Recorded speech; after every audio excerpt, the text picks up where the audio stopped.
Looks beautiful, doesn't it? This is Wellow Park, and yes, I have been up that tower several times, and it is a beautiful place on a day like today. Today is very hot. It's expected to head towards the 30 mark, although I don't think we'll quite reach that mark. However, next couple of days, the magical 40 mark, 40 degrees centigrade that is expected to be hit somewhere probably in southeastern Britain. But although this may seem the ideal conditions for many insects, especially butterflies, it really isn't. All insects need some moisture, and hot, dry weather, and especially the lengthy period of drought that we've been experiencing here in Nottinghamshire for a number of weeks now. We've had virtually no rain for a long time, and the ground and the vegetation is like that. But when it's hot like this, butterflies and many insects tend not to fly at the hottest time of the day. They have their sort of afternoon siesta, and it's quite a sensible tactic to employ as well. There's only me wandering around in the wood, but I'm not sensible. But what the insects are missing, they've got the nectar, they've got plenty of nectar here, but what they're missing at the moment is moisture.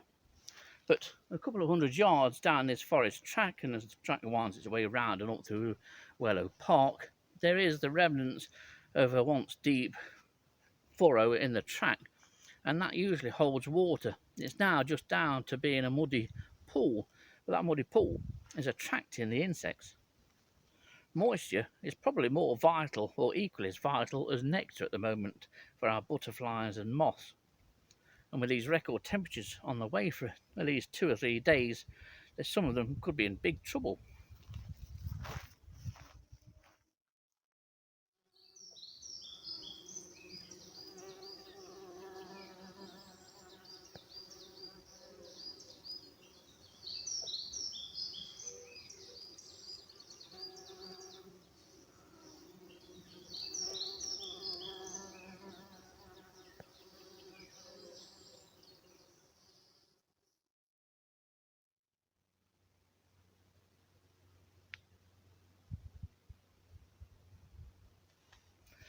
Now, the star of this video is probably something that you never thought you'd sit and watch, or maybe you might not. But it's behind me, and it's this rapidly drying out forest track puddle. But with it being very warm, indeed hot today, and even hotter in the next few days, this puddle is a vital source of moisture, minerals and salts for many insects. When I originally approached this about 10 minutes ago, plonked in the middle of it, taking those salts and minerals, was a fine female purple emperor, and I'm hoping that she comes back down. But as I've just sat and watched here, there's a procession of insects visiting it. Many flies especially, but wasps and bees, but other butterflies.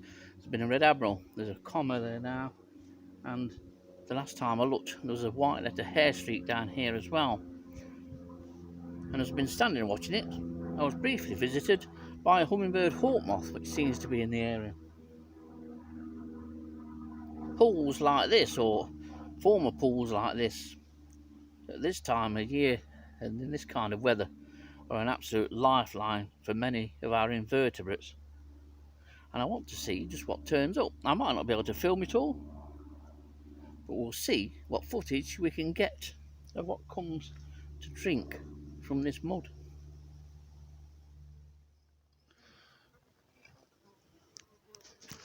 And white letter hair streak here.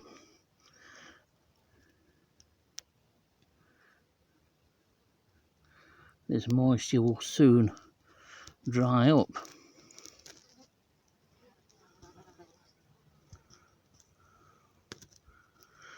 White letter hair streaks gain the name by the white markings said to represent the letter W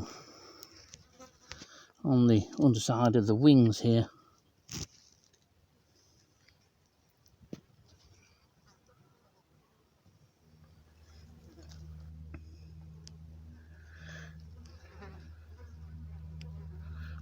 quite a nice shot. That is only 6 inches away from my hands and the phone. I've never seen hare streaks do this, but they obviously do.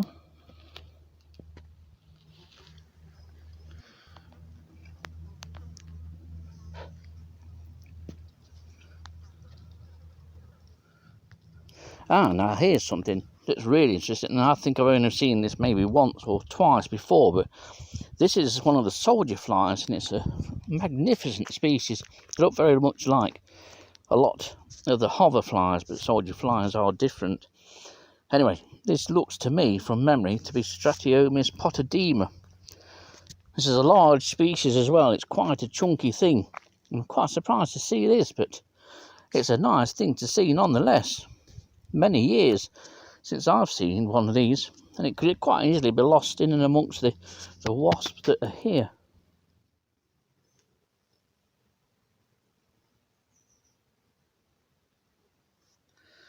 It's a wonder that this form of puddle is still holding some water, or some moisture, should I say.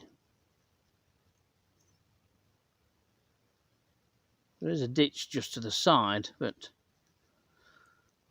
there's no natural spring here or anything to keep this fed, at least not that I'm aware of.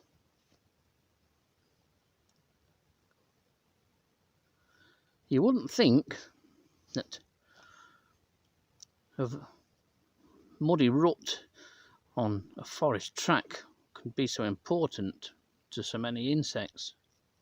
You tend to think that it's all about nectar, about providing the flowers, but it's very important that if you want to attract insects into your garden, that you provide moisture as well, and a safe place where insects can obtain moisture from, which is why if you could have used an old dustbin lid in the old days, turned it upside down, filled the bottom with gravel, and then probably put some finer sand in it, filled it with water, just so that the water was below the level of the sand, and that would have been great for insects. If you've got a pond, you will know just how important insects find your pond. And Dillis and I had a pond in the garden. It was forever being visited by a multitude of wasps and honeybees, always coming down for water to drink. So if you do garden for wildlife, don't just concentrate on the nectar or the nectar source. Think about a water source as well. In the centre of the picture there's a speckled wood that's come down to visit. No sign of the purple emperor again. I've been for a wander back down the wood and just come back up to see if anything else was back down in this mud. Hundreds and hundreds of flies. Lots of wasps still, which all seem to be Delico media, the median wasp. That's a species that's not been in the UK too long, really. But this speckled wood, not the best of light, unfortunately, unless it turns round a touch, but I think this will be off if I move the camera too much. The variety of insects here is quite amazing.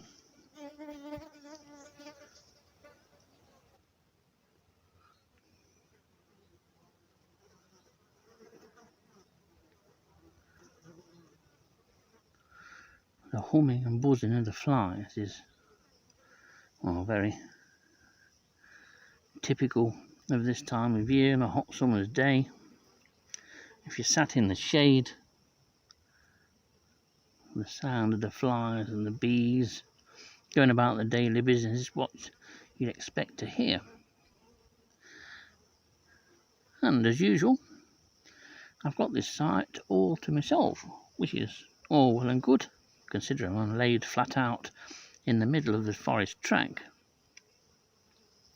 But this speckled wood appears to be getting some nutrients to keep it going. through this hot period.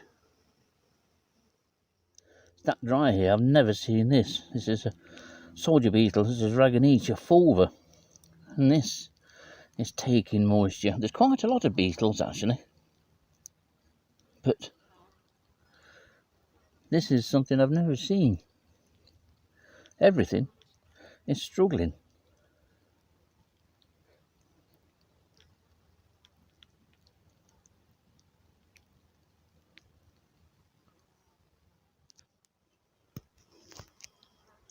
Now it is a sad sight, but it's typical of what happens if insects don't have access to moisture or directly to water, and this is a unfortunately dying honeybee. Honeybees always die with the tongues out. Some people have said that that's due to poisoning from chemicals, but I don't think it is, because virtually all bees or bumblebees that you find dead will have the proboscis fully extended. But unfortunately for this bee, the lack of moisture has made it pay the ultimate price. That's why it's important to give insects, as well as birds and other animals, access to water and moisture in your garden.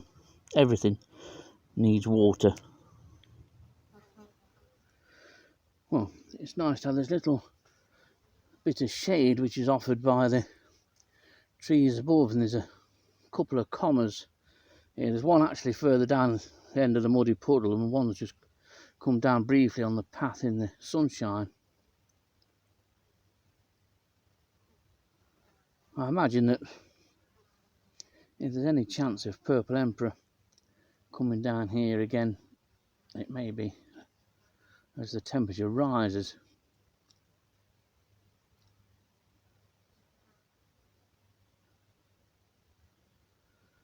But it's certainly warm.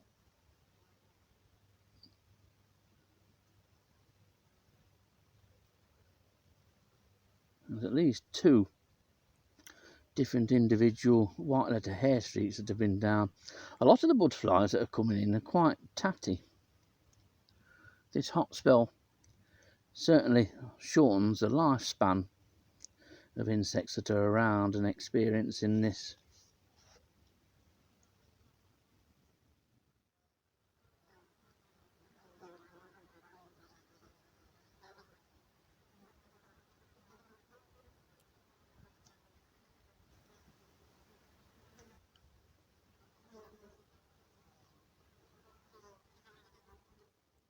It's got this comma in amongst the hustle and bustle of thousands of flies.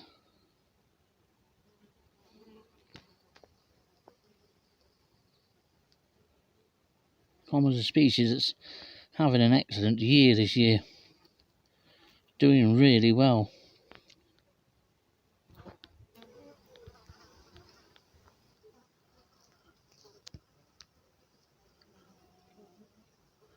This one's allowing unusually close approach. There's 2 down somewhere. One was quite close to this one. And looking at the underside of this, you can't see it from this angle unfortunately, but I don't move the camera. But this is the form Hutchins sonar, which is the form of comma which does produce a second brood. But commas are beautiful butterflies. They always look tatty, but that scalloping is just part of the butterfly's fore and hind wings and part of the camouflage.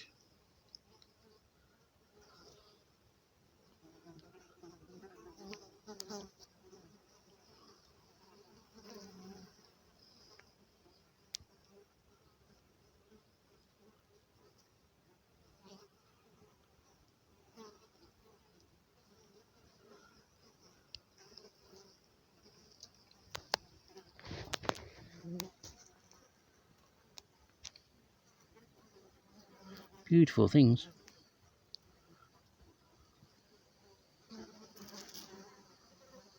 And you can see that comma, that white comma mark. Well, you could while it was there under the hind wing. I hope you were paying attention then.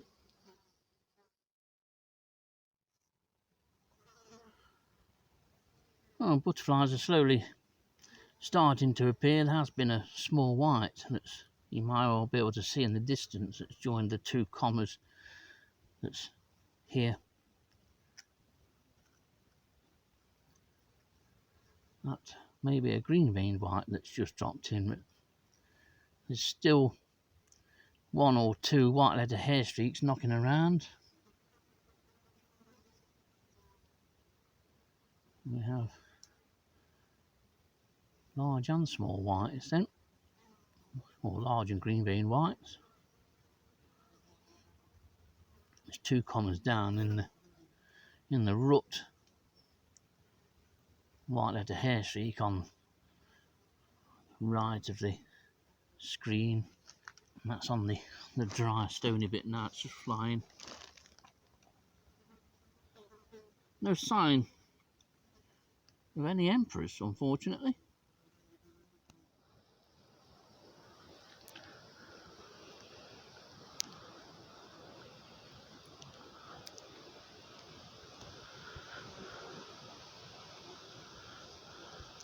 And it's not just the social wasps that are visiting here. It's also solitary species like this, which might be one of the Palestes or. Now here's an interesting species. This is, I think, a species called Anemoia permuda. Beautifully marked wings, very much reminiscent of the picture winged flies, but this is technically a different family. These are usually quite flighty and difficult to approach. You often see them on trees and shrubs sat on the foliage or moving around on foliage, but once again the dry conditions has seen this species come down to ground level. But it's a beautifully marked thing.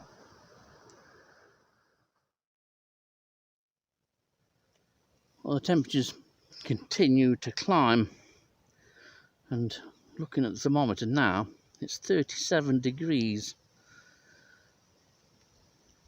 I've noticed that a lot of the insects have disappeared. There's very little here really at the moment, especially compared to what's been here.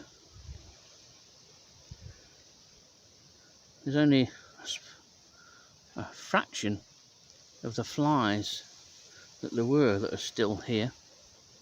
There's still the two white letter hair streaks, there's possibly three actually that's been flying around. And I have seen purple hair streak, but they've not come down to the puddle.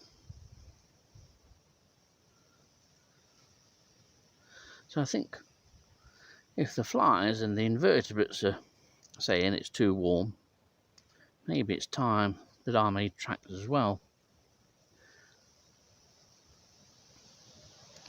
But what an attraction this area of mud has been.